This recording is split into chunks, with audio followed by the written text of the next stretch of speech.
V are the last generation to have innocent mothers. ഇത്രയും problematic ആയിട്ടുള്ള ഒരു വരി ഞാൻ ഈ അടുത്തൊന്നും കേട്ടിട്ടില്ല. അച്ഛന്മാരെ കുറിച്ച് നമ്മളിങ്ങനെ ഒരിക്കലും കേൾക്കുകയില്ല.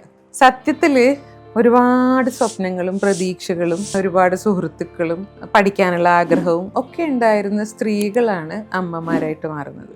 അവര് വെറും ഫീഡിങ്ങിലും കുക്കിങ്ങിലും ഹെൽപ്പിങ്ങിലും ഒതുങ്ങിപ്പോകുന്ന ഒരവസ്ഥയാണ്. അത് ഇന്നസെൻസ് അല്ല, കണ്ടീഷനിങ് ആണ്.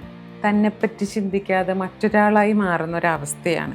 ഒരു സമയത്ത് പേരും കൂട്ടുകാരും ആഗ്രഹങ്ങളും എല്ലാം ഉണ്ടായിരുന്ന ഒരു വ്യക്തി അങ്ങനെയല്ലാതെയാകുന്ന അവസ്ഥയാണ് ഈ ഗ്ലോറിഫൈ ചെയ്യപ്പെടുന്ന ഇന്നസെൻസ്. ഞാൻ എന്നത് മാറി കുടുംബം കുട്ടി എന്നത് മാത്രമാകുമ്പോൾ സ്ത്രീ എന്നതൊരു വ്യക്തിയായിട്ട് കണക്കാക്കാൻ അടുത്ത തലമുറയ്ക്ക് ചിലപ്പോൾ സാധിച്ചു എന്ന് വരില്ല.